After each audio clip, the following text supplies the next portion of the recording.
Bienvenue dans Défense Zone, votre podcast spécialisé dans les questions de défense et de sécurité. Chaque semaine, en plus de nos entretiens avec des militaires, policiers, gendarmes, entrepreneurs et autres experts du secteur, nous vous proposons un court résumé des actualités qu'il ne fallait pas rater ces derniers jours. Chine. La Chine a annoncé récemment une augmentation significative de son budget de la défense pour l'année 2023. Selon le ministère chinois de la Défense, le budget augmentera de 7,6% pour atteindre 1355 milliards de yuan, environ 208 milliards de dollars. Cette augmentation marque la plus forte hausse depuis 3 ans. Le ministère a expliqué que cette augmentation était destinée, je cite, à améliorer les capacités de défense nationale et à garantir la sécurité de la souveraineté, de l'intégrité territoriale et du développement national. Le gouvernement chinois a également souligné que cette augmentation était nécessaire pour répondre aux menaces de sécurité croissantes auxquelles la Chine est confrontée. Cependant, cette annonce a suscité des inquiétudes chez certains pays voisins de la Chine, comme le Japon, ainsi qu'aux États-Unis. En effet, la Chine est déjà considérée comme la deuxième puissance militaire mondiale derrière les États-Unis, et cette nouvelle augmentation de son budget de la défense ne fera qu'accentuer cette position. Tokyo a exprimé son inquiétude face à la militarisation croissante de la Chine, alors que Washington s'est dit préoccupé, affirmant que la Chine cherche à devenir la puissance militaire dominante en Asie. Pékin a poursuivi une modernisation rapide de son armée ces dernières années, avec un accent particulier sur les technologies de pointe, telles que les drones, les missiles hypersoniques et la guerre électronique.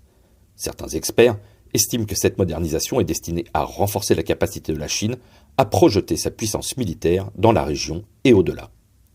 Armée de terre. Le ministère de la Défense français a annoncé que des véhicules blindés Griffon seraient envoyés en Estonie dans le cadre de la mission Lynx. Cette mission se pose dans un cadre plus général qui vise à renforcer la sécurité des pays de l'OTAN en Europe de l'Est face à la menace russe. Lynx a débuté en 2017 après l'annexion de la Crimée par la Russie. Depuis lors, la mission s'est développée pour inclure des opérations de formation et de renforcement des capacités des forces estoniennes, ainsi que des missions de dissuasion et de défense. Pour ce premier déploiement européen, le Griffon avait déjà été projeté au Mali en 2022, le nouveau véhicule de transport tactique de la gamme Scorpion sera servi par les légionnaires de la 13e demi-brigade de la Légion étrangère, la 13e DBLE, qui relèvera sur place les unités de la 27e brigade d'infanterie de montagne. Acheminés par voie ferrée, ce sont environ une quarantaine de Griffons qui sont attendus jeudi 16 mars sur le camp de Tapa, à une centaine de kilomètres à l'est de la capitale estonienne, Tallinn. Le Griffon est un véhicule blindé multirôle, un VBMR de 24 tonnes et demie construit par Nexter, Arcus et Thales, qui remplace petit à petit les véhicules de l'avant blindé, les VAB. 1872 Griffons sont en cours de livraison depuis 2019 pour équiper en priorité les régiments d'infanterie. Il embarque le système de communication Scorpion, 6 caisses, et se décline en plusieurs versions, transport de troupes pour l'infanterie et le génie, sanitaire, poste de commandement ou observation d'artillerie. Le Griffon peut accueillir un équipage de 10 hommes, dont le pilote et le tireur, qui sert un tourello téléopéré, qui peut accueillir soit une mitrailleuse 12,7 mm, de 7,62 mm ou un lance-grenade de 40 mm. En plus des Griffons, le nouveau mandat de Lynx va pour la première fois accueillir un peloton de cavalerie légère sur char AMX-10 RC. Royaume-Uni. Le ministère britannique de la Défense, le MOD, a lancé un appel d'offres en mai 2022 pour l'acquisition de 44 nouveaux hélicoptères multirôles de transport destinés à remplacer plusieurs modèles de la Royal Air Force et de l'Army Air Corps. 4 entreprises, Airbus Hélicoptères, Boeing, Leonardo et Sikorsky, ont été retenues pour la compétition. Mais, à la surprise générale, Airbus Hélicoptères et Boeing, les deux frères ennemis de l'aéronautique, ont décidé de faire cause commune pour ce contrat. Boeing Defence UK rejoindra donc le groupe de travail H175M d'Airbus pour répondre aux exigences du Royaume-Uni et sera chargé de la formation du personnel navigant et des techniciens, en cas de sélection du H175M par le MOD évidemment. L'assemblage des 44 H175M aura lieu à Brampton, au Pays de Galles, si l'offre d'Airbus d'hélicoptères est retenue. Le groupe de travail réuni par Airbus Hélicoptères comprend également Martin Baker, Spirit AeroSystems, Babcock & Pratt & Whitney Canada. Aéronautique encore. Boeing vient d'annoncer que les 4 premières livraisons des hélicoptères MH139A Grey Wolf se feraient en 2024. Ces hélicoptères multimissions seront produits suite à la signature d'un contrat d'une valeur de 285 millions de dollars avec l'US Air Force, faisant suite à une livraison de 4 MH139A d'essai à l'Air Force en août 2022. Boeing sera responsable de la fourniture des aéronefs ainsi que des services de maintenance et de soutien. Le Grey Wolf de Boeing est basé sur l'hélicoptère commercial Augusta Westland AW139 de Leonardo, auquel ont été ajoutées des capacités militaires supplémentaires. Cet hélicoptère sera chargé de la protection des sites abritant les missiles balistiques intercontinentaux à travers le pays et le transport de troupes et de VIP. Il remplacera le mythique Bell UH-1 UA et offrira une vitesse et une portée accrue de 50% ainsi qu'une augmentation de 2,3 tonnes de masse brute maximale. Boeing est le maître d'œuvre de l'équipe travaillant sur le Grey Wolf. Il est chargé de l'approvisionnement et de l'installation de l'équipement militaire et du support après la livraison de l'hélicoptère. Leonardo, quant à lui, est le fabricant de l'équipement d'origine et assemblera l'hélicoptère dans son usine du nord-est de Philadelphie. Espace.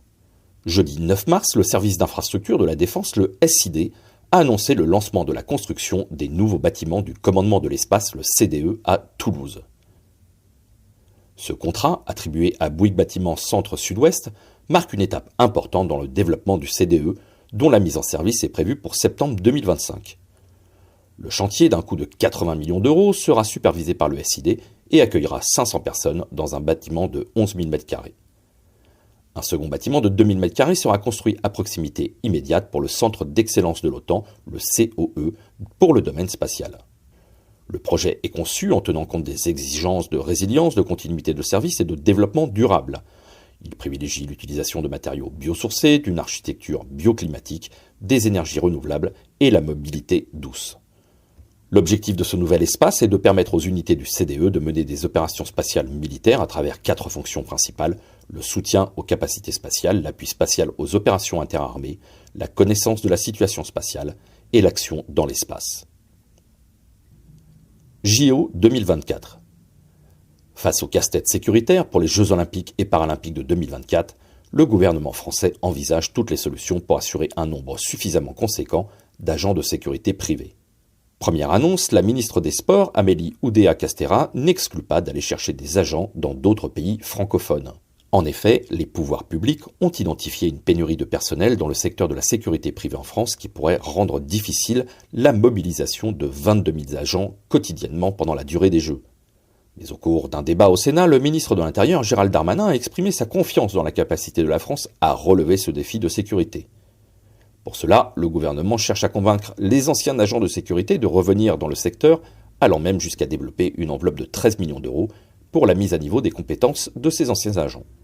Autre piste, le recrutement de demandeurs d'emploi et d'étudiants en leur proposant d'obtenir un titre simplifié de sécurité événementielle. Si la sécurité privée ne parvient pas à fournir suffisamment d'agents, les organisateurs de l'événement pourraient faire appel à l'armée pour assurer la sécurité des sites de compétition. Les organisateurs des Jeux promettent une visibilité maximale sur les moyens mobilisables d'ici au premier semestre 2024. Voilà pour l'essentiel de l'actualité cette semaine. Pour en savoir davantage sur cet univers et pour découvrir tous nos articles et reportages, rendez-vous sur notre site internet défense-zone.com. Pour plus de brefs, d'articles de fond et de photos, nous éditons également tous les 3 mois un magazine papier que vous pouvez recevoir en étant abonné à notre espace premium. Il vous permettra aussi d'avoir accès à des contenus exclusifs sur nos différents supports. Vous trouverez tous les liens nécessaires dans la description de cet épisode. En attendant, nous vous souhaitons une bonne journée et nous vous donnons rendez-vous la semaine prochaine pour un nouveau résumé de l'actualité des forces de défense et de sécurité.